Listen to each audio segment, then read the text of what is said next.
You need to ask yourself, what might compel you to get out of bed in the middle of the night and storm the local embassy, consulate, military base, or government building with 1 million of your brethren and declare war on a country? You have to really ask yourself that question, because that's exactly what has happened in the last few hours.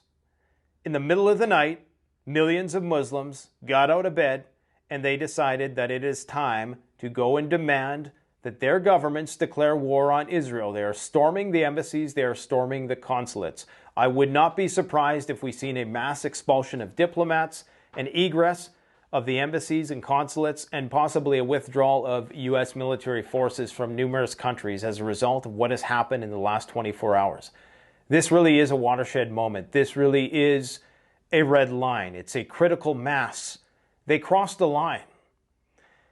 We're going to talk about the implications of the tragic events of the past 24 hours that just 24 hours ago I warned people was going to happen.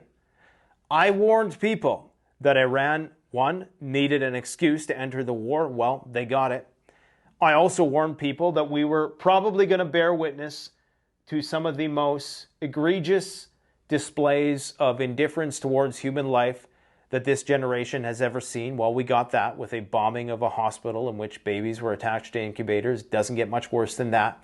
Probably one of the most acute and striking displays of violence in an instant that we've seen even in this conflict, barring the initial terrorist attack that precipitated all of this. This really was it, okay? Bombing a hospital is something you just don't do.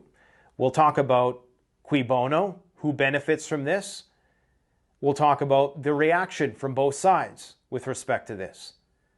But the other thing I warned was there was a reason why Russia wore the velvet glove in their prosecution of their special military operation. And it is because of this very thing. You can act with impunity for so long. You can show no empathy for your adversary for so long. And this will work when you're the dominant force, when you're fighting a subordinate group who doesn't have the manpower, who relies on guerrilla tactics and asymmetrical warfare. You can get away with a lot, but eventually you cross a line and the tables turn. We are seeing an outpouring of support for the Palestinian cause, the likes of which we've never seen before.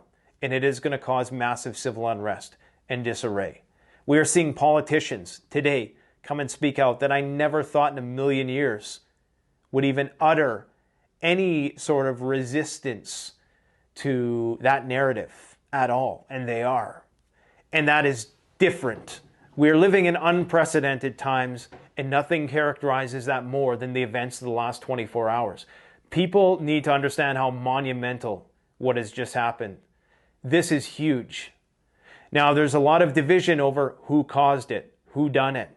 My own eyes, and based on the context here, before we get into whatever sort of sophistry and misinformation is being pumped out on either side, understand that this area was being bombed heavily, okay? Hundreds, thousands of bombs had dropped on this general region in the north already.